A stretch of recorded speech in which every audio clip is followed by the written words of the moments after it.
الخير، يا رب يكون كل الجميع بخير. انتصار جديد ومميز جدا جدا. القمر بتاعنا ضحى ابتدت معانا 145 و400 جرام، احنا النهارده 125. ابتدت نسبه الدهون بتاعتها 65 و400 جرام، احنا النهارده ما شاء الله 57 ونص.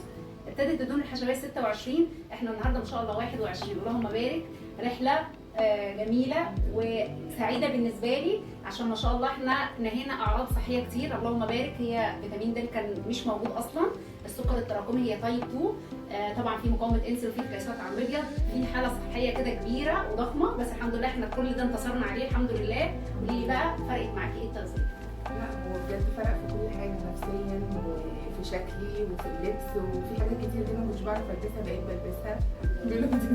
لسه بقول للدكتور دي اصلا يعني الزرار ده كان مش بيقفل بسيبه مفتوح. ما شاء الله والله العظيم تبارك الرحمن. حاجات كتير قوي، ده غير بقى الخفه اصلا، موضوع الصلاه، الظهر، يعني بجد يا ريت اي حد عايز ياخد القرار ده ما يستخسرش ما يستخسرش قرار الدايت في نفسه بامكانياته. صحيح. مش لازم ان يعمل حاجات فوق طاقته، ممكن باقل حاجه. برافو عليك. احنا ماشيين مع ضحى اصلا نظام غذائي بس، وشويه يعني مكملات غذائيه عايزه اقول عليه الحرق بس.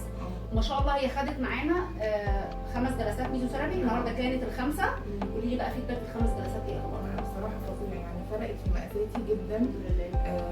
يعني شاده معايا حاجات كتير الحمد لله. لان احنا طبعا بنقول لكل واحد بنحط له حسب الماده اللي هو جسمه محتاجها. هي كانت طبعا عندها نسبه ترهل، عندها ستريتش ماركس كتير، عندها شويه سلوليت برضو، كل ده اشتغلنا عليه. انت بتقولي لي ايه على الجيبه من شويه؟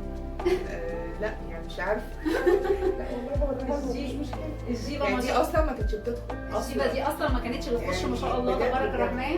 بتقولي انا مستخسره اضيقها عشان اضيقها، فرحانه بيها. انا مبسوطه بالاحساس. كده هتقع منين؟ لما تقع بقى. النهارده فيديو مهم، فيديو مليان رسائل كتير جدا. ان اول حاجه انت ما تستخسرش في نفسك. ضحى قالت كلمه مهمه جدا، على حسب امكانياتك يعني المفروض تشتغل. المهم ان انت تاخد الخطوه. بميزوثيرابي هتشتغل، بنظام غذائي فقط هتشتغل، كل ده هتجيب نتائج، كل دي اوبشنز موجوده. هتستخدمها اوكي، مش هتستخدمها انت كده كده هتعمل نتيجه. وما تستخسرش في نفسك، لانه الاعراض الصحيه صدقني بتتطور مع الوقت، وان انت تهمل بتتطور اكتر. فالحمد لله انا مبسوطه كمان بحالتها الصحيه جدا، لان هي فرقت جدا جدا. اللهم بارك. فهي ما شاء الله دخلت لي انسان، والنهارده طالعه من عندي انسان لسه ما خلصناش، بس احنا حبينا ندي دعم لكل حد مكسل. انا مش فاهمه ازاي بتستخسروا في نفسكم وفي صحتكم ان انتم ما تاخدوش خطوه. زي ما بتاخد خطوه في حاجات كتير قوي في حياتك، خد خطوه ناحيه نفسك. انت اكتر واحد داعم لنفسك. الكلام ده كل مره بقوله، لانه صحتك هي اللي هتحاسبك في الاخر. في الاخر جسمك ورد فعله هيحاسبك فعلا. بعد كده ما تستسهلش. رد فعل جسمك هيديك رد فعل انت نفسك مش هتتوقعه. فخد القرار من بدري واسعى على نفسك، ودايما زي ما بقول دمتم اصحاء، ومبسوطه بيكي وكملي، والمثالي قريب جدا ان شاء الله. شكرا جدا يا دكتور بجد، وعلى مجهودك وعلى كل حاجه، وكفايه الراحه النفسيه اصلا اللي حسيتها من اول يوم دخلت هنا. الحمد لله الحمد لله. ده حقك. اكتر حاجه فرقت معايا وخلتني اكمل اصلا. الحمد لله. لو ما كنتش حسيت براحه ما كنتش هكمل، ده حقيقي. الحمد لله.